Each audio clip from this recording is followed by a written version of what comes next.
thing. And the concern we have, two actually. One is that 822 doesn't provide for the 4 constitutional carry states to be recognized in other states.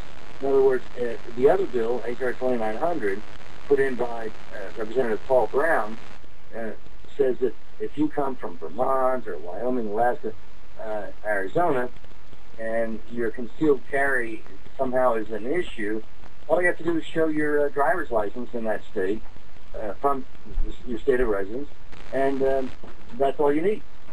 And so we think that Brown's bill is very superior in that regard, that it kind of encourages states to continue the trend that's begun already with having this kind of constitutional carry. So, and there'll be a number of states considering it in the next legislative sessions.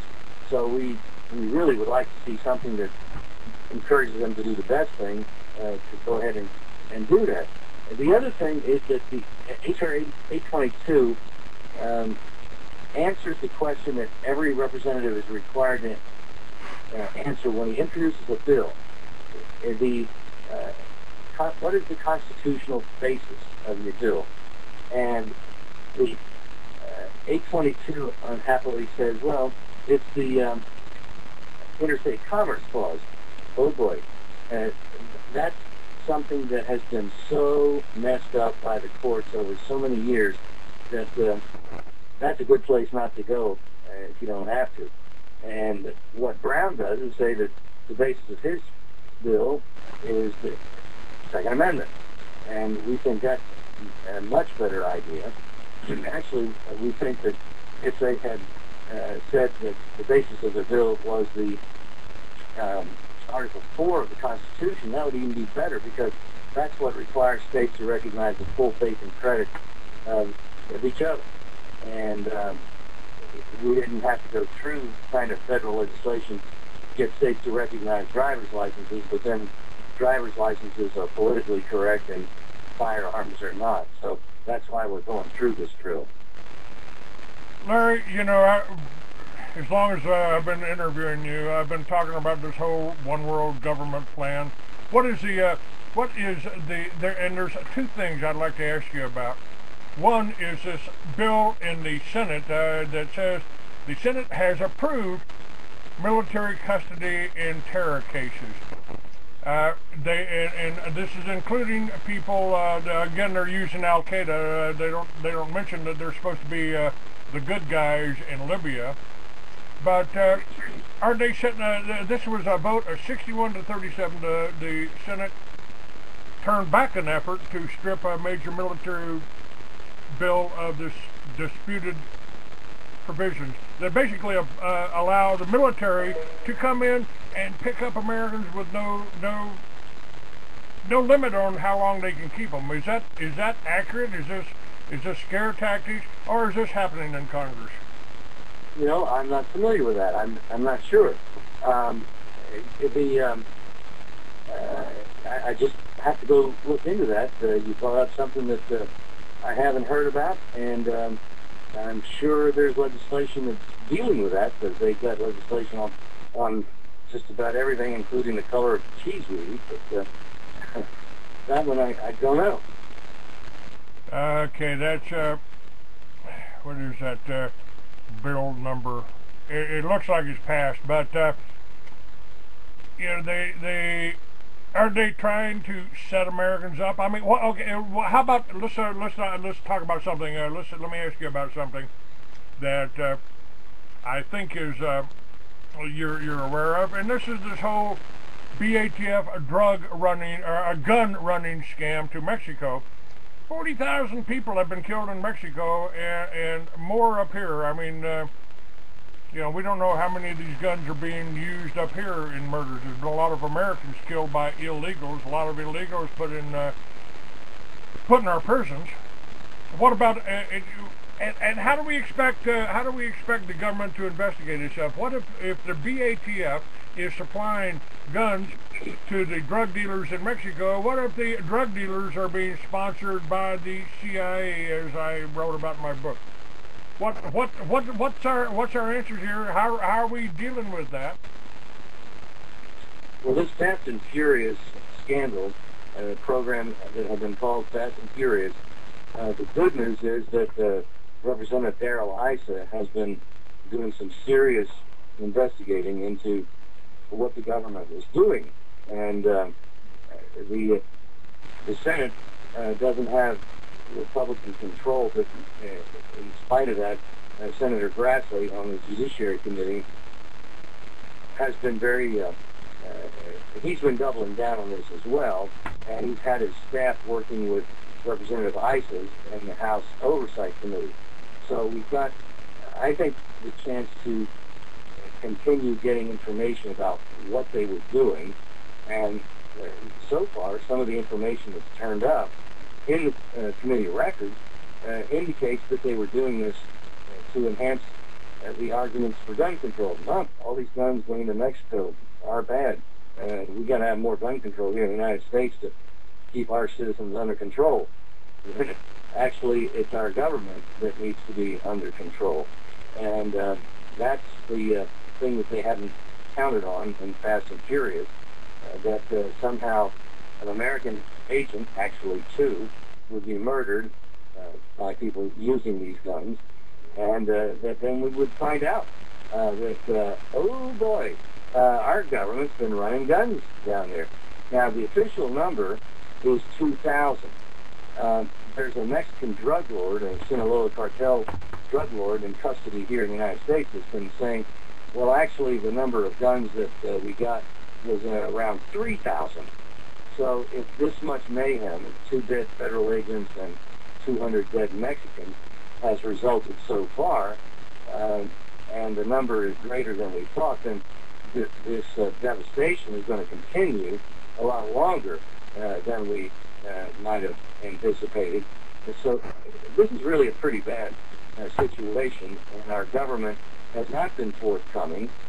That's why so many members of Congress, the last number I saw, and it's probably no longer accurate, was 51 members of the House have been calling for Eric Holder's resignation, leave the office of Attorney General, and it's pretty clear that he has not been, well, the nice way of putting it would be to say he's not been forthcoming when testifying.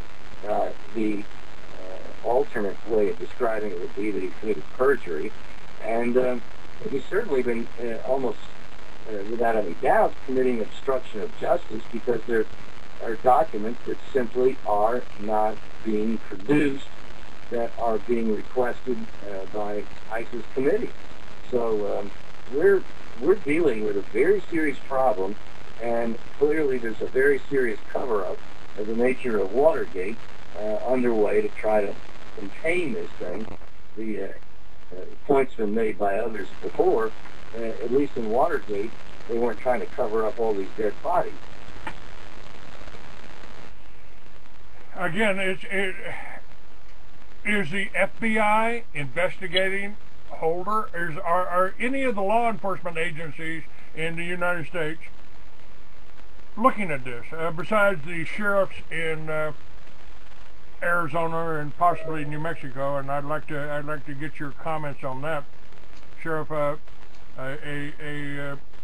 mutual friend of ours, Sheriff Richard Mack, is trying to put together a convention of sheriffs over in Las Vegas. Have you heard about that? Constitutionally oriented sheriffs. Yes. The Justice Department, the FBI, they say they have got an investigation into what happened, and I have to assume that there is an investigation, but I also suspect that the investigation is being done very particularly, very carefully. It would seem to me they're trying to cover up, and the real investigation is being done by the House of Representatives with some help from Senator Grassley's staff on the Senate side. If it weren't for Darrell Issa and the House Oversight Committee, we really wouldn't have any of this information. This information that I've been talking about, almost 100% has come from the committee record that Issa has been building. So he's where it's happening. And my assumption is there's not going to be any indictments until there's a new Attorney General, hopefully in 2013. I just don't see Holder seriously investigating himself, and my assumption would be that if the president loses the next election, sometime between the November election and the turning over of power in January of 2013, there's going to be a monster shredder party when documents go into La La Land.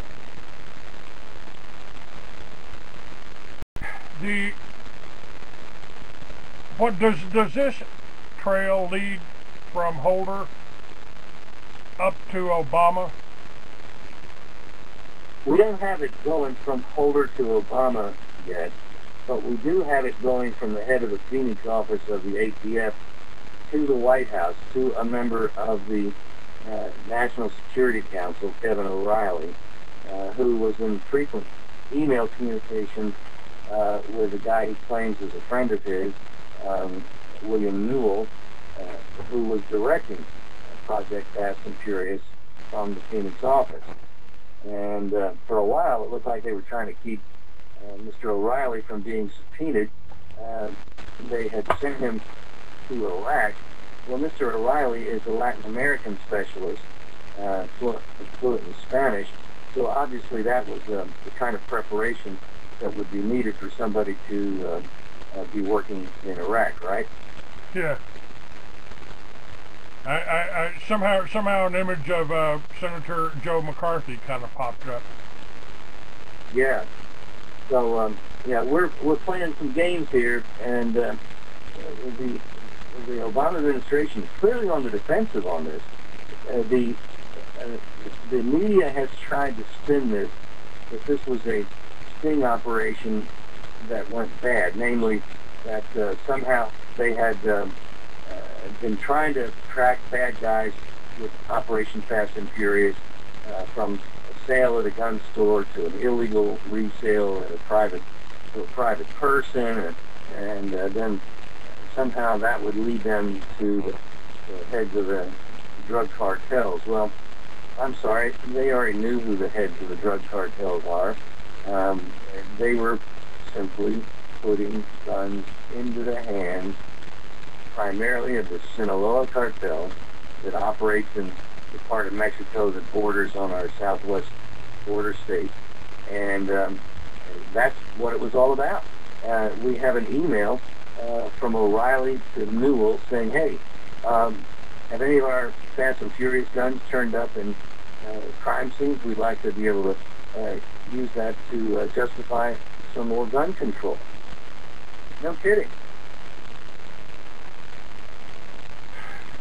What about the gun control bill in the UN that Hillary Clinton has supposedly signed? Do you have an update on that? Well, there's not a whole lot to report on that other than Clinton said she wanted to pursue a treaty right away when she took office.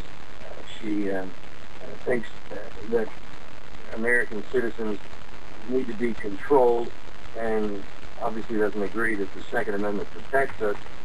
The most troubling consideration is that even though our Senate's not likely to approve that treaty, that there are American officials who believe that somehow the Second Amendment and other parts of the Constitution can be amended by a treaty. And that's simply not correct. The Constitution says that treaties are the supreme law of the land when they have been made pursuant to the authority of the United States. There's no authority for the government of the United States to mess around with gun control. The authority they have is shall not be infringed. So the fact that she's even participating in a treaty negotiation shows a complete misunderstanding and contempt for the Constitution and what the Constitution enables government officials to do. She should be impeached for even participating in that treaty. And it's a pity we don't have members of the House that are calling for her head. I'm glad that they're demanding Holder step down. That's good. But hey, have you noticed Hillary lately? We never seem to hear much about her these days, do we? No, and yet she is equally as dedicated a Marxist as is the president. They both are aficionados of Saul Alinsky. In fact, she's a little older than the president. She actually worked with Saul Alinsky briefly. The president only read his books, but that was bad enough because it seems to have been part of his complete Marxist indoctrination. But yeah, Hillary Clinton is just as serious a problem as is the president. And for anybody to think that somehow she would be an improvement over Obama doesn't understand how she thinks, how she was educated. You know, I was just reading the goals of the Communist Party in the United States or in the world,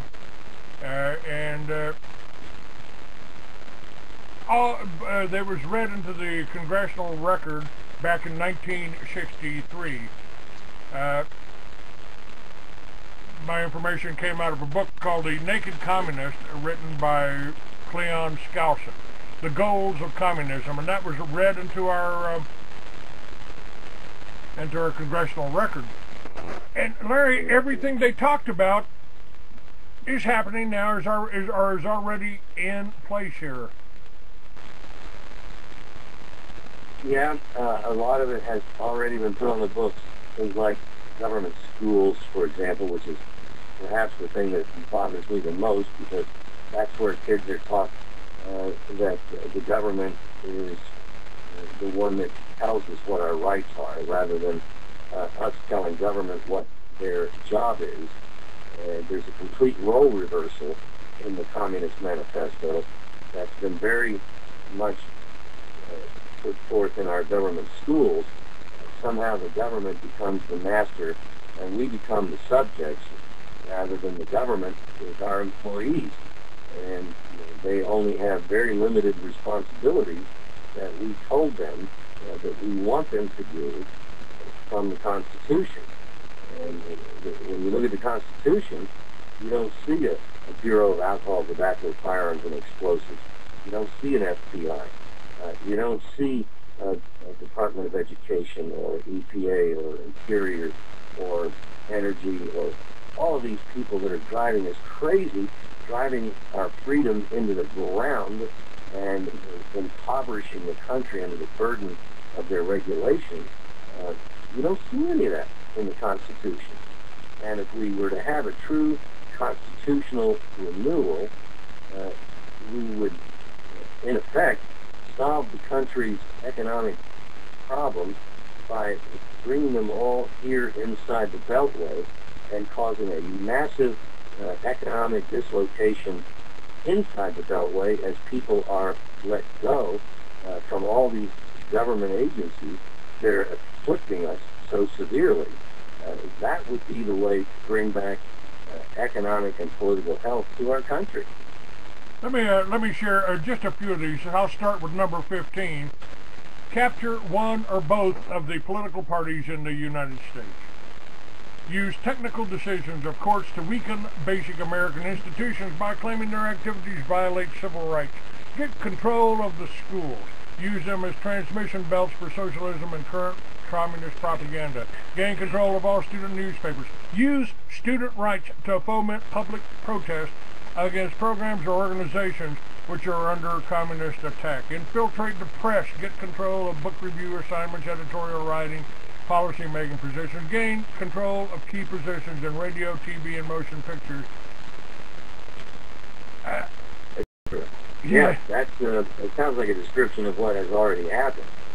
And what about this? What about this whole Occupy Tea Parties? I mean, we've got and I commend these movements because at least they got Americans out of their chairs and into the streets, and given some Americans a first-hand glimpse of what a police state is like and its characteristics. But on the other hand, you got the Tea Parties. You got Sarah Palin, who wants to go to war with Iran, pointing the finger at the Occupy movement, calling the occupiers communists, and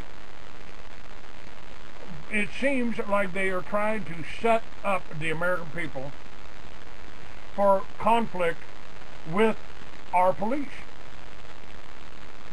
Well, the impression I've gotten so far from reports that I've read about the occupiers is that they're a bunch of spoiled brats who think they have a right to a free education in college, that they have a right to this, they have a right to that, and frankly, they better not try occupying anywhere where I am, because they're going to get disoccupied. Well, isn't this the way the communists work? I mean, just use student rights to foment public protest. I mean, this is what's happening right now. This is and the Occupy. You know.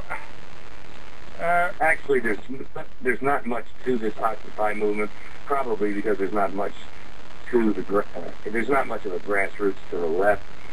There was a very enlightening presentation done by a couple of reporters for The Sun in Toronto, and they went with a, I guess it was an infrared camera that could detect heat at night, and they looked around all of the tents, and 90% of the tents were empty. Nothing, you know, like not long after midnight, 2 in the morning, something like that, when even an occupier presumably would be sleeping. 90% unoccupied. You probably are old enough to remember what was a Potemkin village with the Soviets had set up. Beautiful looking village, new village. Man, we are really happy here in the Soviet Union. This is the kind of thing that we've been producing. But hey, don't go around behind, because there ain't nothing there. It was a complete sham. And that seems to me to be what the Occupy movement is. It's a bunch of spoiled brats that have gotten a hold of some microphones and have said that they're unhappy because they're going to have to pay back some heavy student loans. And you know what? Shut up.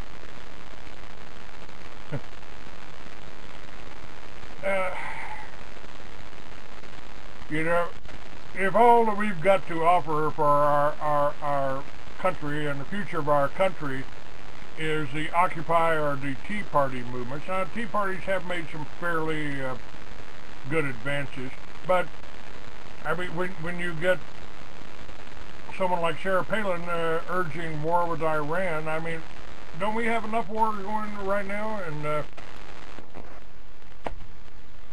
I guess you can throw Libya in there. And why are we backing Al-Qaeda in Libya if they're supposed to be the bad guys in Iraq? That's something that is very concerning, that somehow the United States would get behind a bunch of Islamists, and we were doing the same thing in Egypt. And to point that out is not to say that Mubarak was a choir boy, simply to say that Mubarak was content to live and let live. The Islamists that have prevailed there, that have prevailed in Morocco, Libya, they may be open to Al-Qaeda, whatever. It doesn't really matter what the name is. If they actually are practicing fundamentalist, extremist Muslims, they're extremely dangerous. And if they have any elections, it's going to be one man, one vote, one.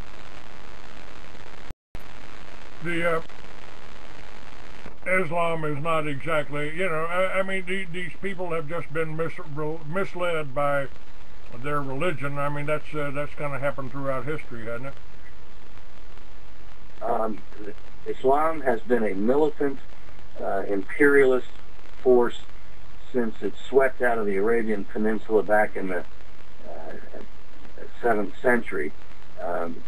And it hasn't, you know, it ebbs and flows, and essentially, while I'm not a proponent of imperialism, one of the things that happened well under European imperialism was that it kept these bad boys calm. It shot them.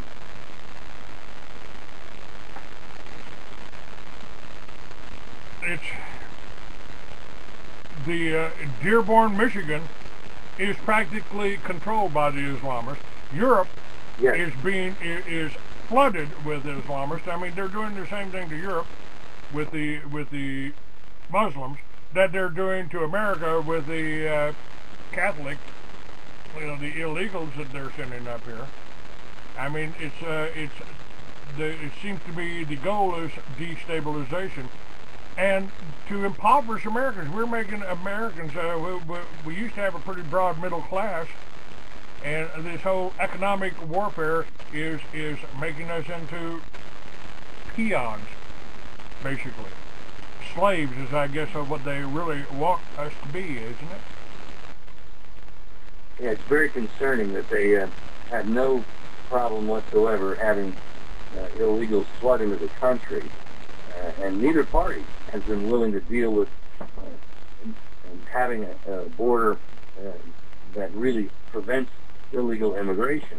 And not only is there an economic impact of that, and particularly in some of the cities like Los Angeles, where hospitals are just brought down by a huge illegal population, but you're not sure that Manuel is not Muhammad.